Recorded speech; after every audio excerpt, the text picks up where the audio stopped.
Hi, good evening, Miss Paye. How are you doing? Good. How are you, Ms. Caldwell? Thank you. So, Attorney Paye, one of the reasons I kind of want to sit with you today is just kind of talk about exactly who you are, what you do, and just kind of go for it. Tell me how you got started. Like, who are you? Introduce yourself.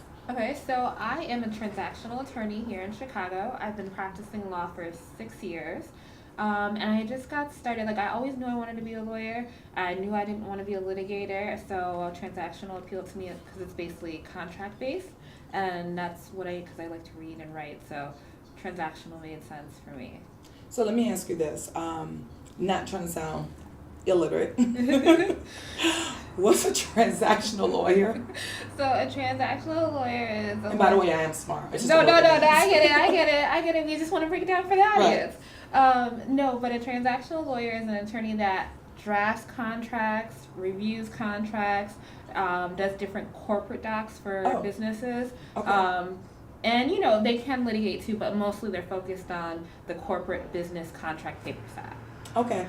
So, with me being in real estate, and I work with a lot of different other realtors, other attorneys, lots of investors. How does that kind of coordinate with what you do?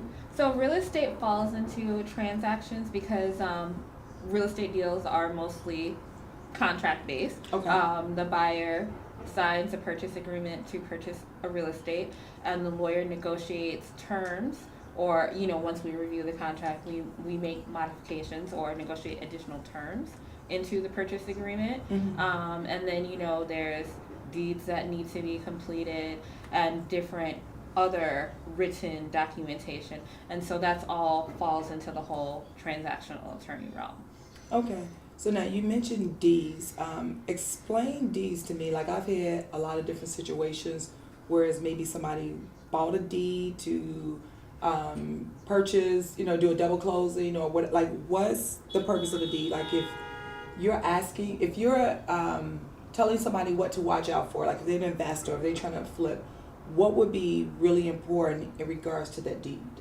So deeds, in order to convey property to anybody, you have to have title, possession. And so a deed is a recorded document that shows this person at one point in time purchased, or the property was willed or conveyed to them, and so they now are the owner of that property. So like their name in the deed shows that to anybody who's looking to acquire the property, that this person is a true owner of the deed. And you also want to make sure that it's recorded, because you can't have a deed that hasn't been recorded with whatever county you're in, recorder's office. And then you're trying to sell the property. Yeah, because so that's one thing consumers should be mindful of, is to make sure that the person who's trying to convey the property to them actually owns it. So one, you want to look for a deed, you want to make sure it's recorded, and you want to make sure that that person's name, who you're getting the property from, that their name is on the deed. But then attorneys like myself, we order title searches that tell us like every person that's ever owned the property, so we can see that the chain of transfer is correct. So if we see like a discrepancy or an error, that's a red flag to us, like maybe this person didn't come into the property the correct way, and so they can't transfer title to you. That's pretty good. Now, there's like, I've worked with a lot of different investors who will say, oh, you know what, I have this attorney I'm going to use because my main attorney is not available, and I was referred to, John or whatever, but he's a great criminal attorney. I've actually used him for my divorce. I don't like it. What is your take on it? Because I've looked this criminal attorney up. I've looked this divorce attorney up. I see nothing in there that says real estate. For real estate transactions, you definitely want to work with somebody who's familiar with real estate closings or just real estate regulations in general. Because, sometimes deals can get complicated, or, things need to be specialized, and, if somebody isn't familiar with that particular area of law, then they might not, like for example, they just changed the laws in terms of closing, so now the federal laws just changed. So now what's required to go through a closing is different from what it was last year. And so if a criminal lawyer hasn't kept up on the regulations, they wouldn't know that, and then there would be complications with you trying to, go through the closing because they wouldn't be aware of what's required now. Let me answer this, and because you just brought this up, and I don't know if this is a stupid question. I think they probably should, but just like, realtors, I'm a licensed agent here in the state of Illinois. I just finished my continuing education, and we have to take continuing education. Do attorneys have to take some type of, not continuing education, but maybe a class for real estate to understand it? Yes, so Okay. we do have to take continuing education classes like real estate agents do. We're required to take X amount of hours. We report every other year. Mm-hmm. So yes, we do have to take classes, and you can take them on real estate, trademark, corporations, like whatever your area of Okay. specialty is, you can register and go to classes so that you learn more about the area or you keep up to date. Now, that makes sense. I like that. I don't think a lot of people know that just like we take the classes, you guys take the classes specifically in your area. So I didn't realize that you can take a continuing education as an attorney for, within real estate, which obviously does make sense because you want to keep up with what's going on. Now, me, for an example, I've always come across people whereas they'll go, oh, she's a realtor or I'm a realtor or whatever. And honestly, I kind of almost get offended when somebody call me a realtor because I go, I am a realtor, but I Yes, don't but show. you do more than that. I do more than that. Like, I don't show the cute condos or the cute houses or No. whatever. I'm more into commercial. I'm more into multi-unit buildings and Portfolios, overall, yeah. right, and portfolios and flipping. But with that being said, as an attorney, do you have different levels of real estate attorneys? Meaning a real estate attorney that specializes in maybe commercial, maybe residential, maybe strictly investors? Because I know you work with a lot of investors. Like, do you have like a specialty? So most people attorneys that focus are in real estate, they will work. So real estate is like a whole gamut of stuff. So Okay. there's landlord-tenant issues. So a real estate attorney would be knowledgeable enough to deal with those issues. And then you have real estate closings. So that's one category. And some real estate attorneys are not familiar with commercial real estate. They might just be narrowed to residential property. But generally, most real estate agents can do like the whole gamut. But then some just choose to like narrow their focus, and I know some that only do landlord-tenant stuff, and that's all they do. And then I know some that all they do is commercial closings, and that's all they do. Okay. And then what is your preference? I prefer to do more of the closing side of it, because landlord-tenant issues tend to be emotional and complicated, and you have to manage people's emotions, and so I try to stay away from that area. I mean, I have done evictions and all that stuff, but I try to stay away from that area. Soft about it. Yeah, because that's not my heart. But I understand, like, somebody. I have gets a soft heart. That's what I do. However, if you ain't pay your rent, I'm just saying, like, you got to go. Like, don't play me. You ain't pay your rent, so I'm gonna be nice. We're gonna find out you get your 2 weeks or whatever it is. You gotta go. I think it's longer than that, but Yeah, usually when you get an order of possession, typically they give you like about 2 weeks, but sometimes you can say I need maybe 30 days to try to find a new place. And, depending on the landlord and the judge, you might be able to get 30 days, but usually it's 2 weeks. But it's difficult to see somebody cry in court because, they're about to be displaced from their homes. So is there something wrong with me? No. So, people always ask me, they go, always say, I can never be a landlord. They go, but you do property management. I says, well, see, here's the difference. Landlords, you get attached to them.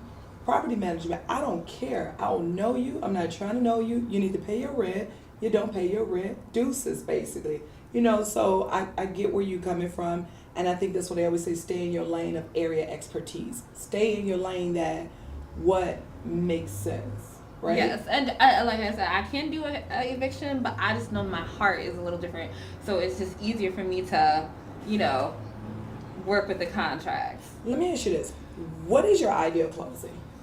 My Because I think that's like the funnest question. But it's okay for us to dream and and have angels and millions and diamonds. It's okay. Yeah, And then come back to reality. With closings, it's always like a moving target. You're like trying to manage like all these different pieces to make sure you get to like this one, and you never know until like the closing day, right? Because you do your best to like manage everything. You don't know if the lender's gonna fund. You don't know, because you could get to the closing table and the deal just completely like fall through, and then all this time you put into like, making it happen or trying to make it happen, it just doesn't. So I think my ideal situation, and this is for people who are looking to purchase, if because you get an approval letter when you apply for a loan, and then you go out and you start looking for property to buy. But then sometimes you don't get that clear to close because when they really look down into your finances, it's really not like what it is. For example, like somebody might currently own a house, and then they'll apply for a loan, and then when they go to do the numbers, they'll be like, oh, well, we can't fund this loan because you have to rent your house before you can buy this other one because you're overextended. Okay. So if you know that you're going to be in a situation where you're overextended, like look for a renter first, move out of your house, get it rented, and then look for a property. So it's not like the real estate agent, the attorney is investing time, and then we can't close because you can't get funded. Let me ask you this question. So a lot of times when us as agents, we see buyers, or whether they're buyers or investors, we always want to see that they pre-approval letter or they proof of funds. What happens in a situation whereas you have a buyer who is doing a cash deal? Because I've had this before, and they have the proof of funds, and it gets down to it, and they ain't got no money. As an attorney on your end, do you still always ask, or do you just automatically assume that they got it? We have to trust people, and you can do your best to do your due diligence and vet people out, right? But you can't catch everything all the time. Yeah, I'm over here laughing because I got too many situations and stories. Say that one for another interview. What would you tell what would you tell an investor, as far as like you're a new investor, you coming into this market, or you coming into this game as far as just investing in real estate? What would you tell them to look for when it comes to working with an attorney, and to look for when it comes to a property, making sure that it's a legitimate property? Well, I would definitely, the first thing I would say is make sure you get yourself a good real estate agent that's knowledgeable, because you're investing money in this property and you're hoping that it's going to give you a return. And so, having a good real estate agent on your team who knows like the various neighborhoods, knows what, homes or property in that area is selling for is like essential, because that will help you to make an informed decision on whether or not, because you don't want to buy like, a home and then you like can't make, because your end goal is to make money. Right. But if people don't want to rent in that neighborhood, then you bought like something you can't rent out, or if nobody's buying in that market and you put all this work into rehabbing it and then you can't like sell it, like, so definitely have a good real estate agent is one thing I would say. You say hire me. Yes, I would definitely I would definitely recommend that people hire you. I would. Okay. And then in terms of an attorney, I would definitely make sure that they're knowledgeable about the real estate investment space. So some people haven't done double closings, and they don't understand how that whole process works.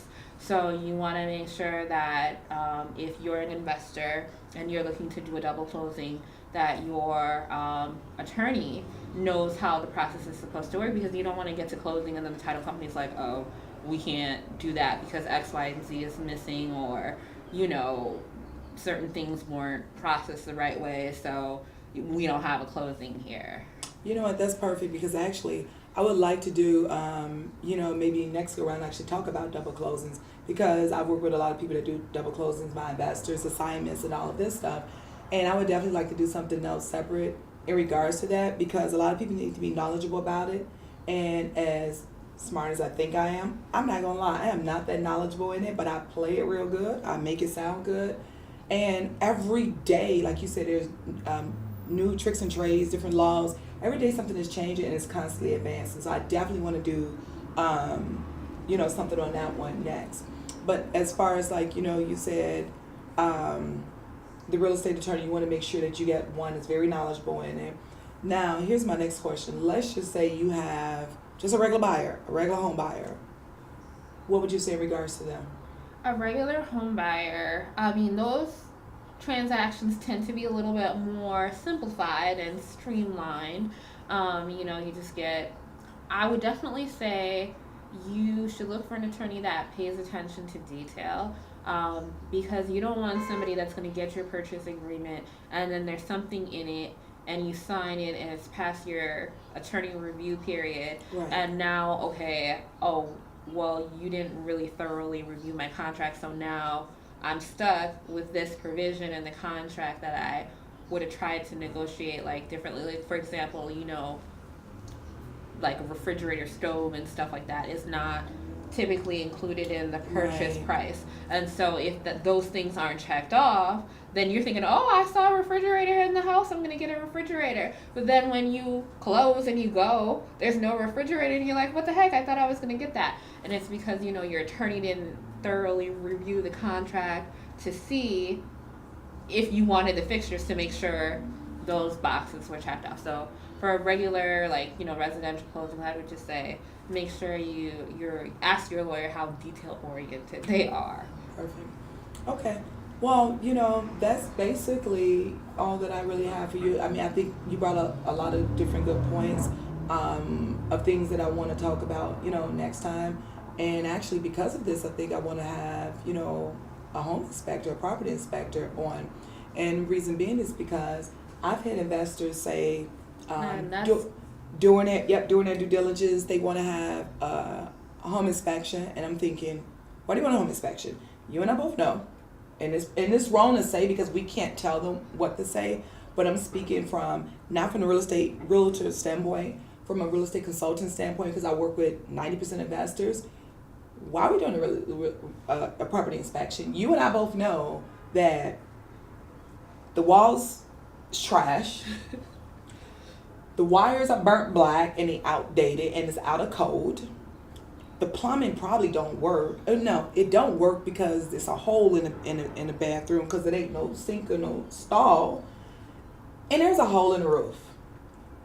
And the mechanicals don't work. We need new mechanicals. So what is the inspector going to tell me?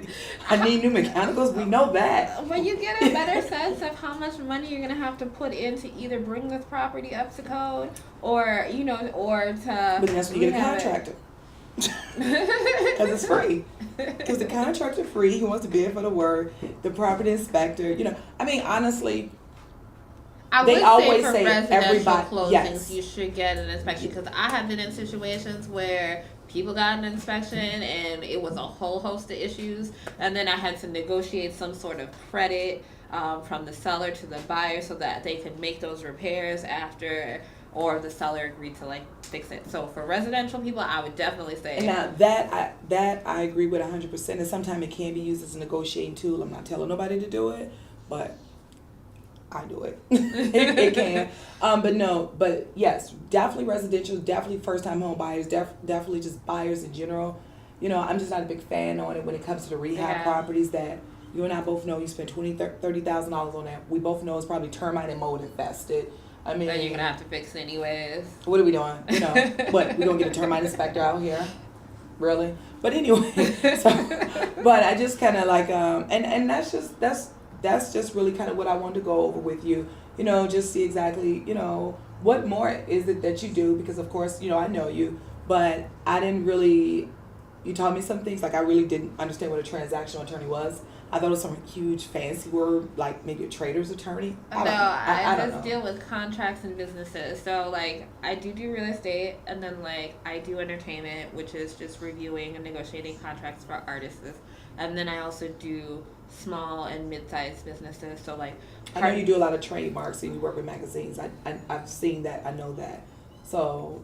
And then doing like partnership agreements if two people are looking to get into business together, just making sure they're both on the same page and putting those terms in agreement, forming different business entities, like is a corporation or an LLC better for you. So yeah, that's what a transactional attorney does. Okay, you know what, real quickly. So then it brings me to something else, because I've had a lot of clients where they're partners and they want to purchase these properties together. But they'll ask me, should I do it in an LLC? Should I do it in a corporation? Should I do it in a triple LP? Because I work with a lot of Canadian clients. And it's like, I don't know, whatever you want to do it in. I do LLC, I'm limited liability or whatever. But then when you start talking about the foreigners and the triple LPs, it's like, okay, yeah, we have the Canadian money and the U.S. currency, and it's totally different. But you're here with your triple LP, and now there becomes different tax issues. So you're basically the woman that says, this is how it should be done. It needs to be done this way, especially if you're going to purchase property here in the States or at least here in Chicago. Based on what you're trying to accomplish, this would be the best business vehicle for you to form a corporation, an LLC. But I can't make that determination unless I know what it is that they're trying to accomplish and achieve. Because not everybody needs to be an LLC. And not everybody needs to be a corporation. You can function as a sole proprietor too and just get a DBA and do business. But, I have to sit down and talk with you and see what it is that you're trying to accomplish to tell you what might be the best business entity for you to form. But that is something for investors to keep in mind. You are buying homes, flipping them, selling them. And so you might want to legitimize yourself as a business and Absolutely. Form a business entity, and that would be something I could assist with as a transactional attorney. So let me ask you this. So how would investors reach you? Buyers, investors, how would they reach you? They can go to my website, which is jpaye.com, jpaye.com, or they can email me at info@jpaye.com, and I'm on Facebook, Twitter, LinkedIn, Instagram. So just find me, just pay me, Yeah, right? just pay me. Well, thank you, Attorney Paye. I am happy that you're here and just kind of, like I said, taught me some things. Definitely would love to share with, my investment circle and all of that. So I think it's great. And I just want to say thank you. I definitely appreciate you for inviting me on to the show just to chat. And I had fun chatting with you today. Thank you. I'm like a happy person. Bye. Yep. It's great. How was it? It was really good. Was it? Mm-hmm. It was just so, and that's what I didn't want to write nothing down, because what happened was you was leading me to the next. And so it just flowed. Yes. Because when you start writing stuff down, you just know when a person just reading off a script. Like, my memory's too short. Okay, but now you're going to Periscope with me. Okay. So it doesn't have to be anything long. It's going to be short. But what I'm going to talk to you about is what people should look for when they're hiring a real estate attorney.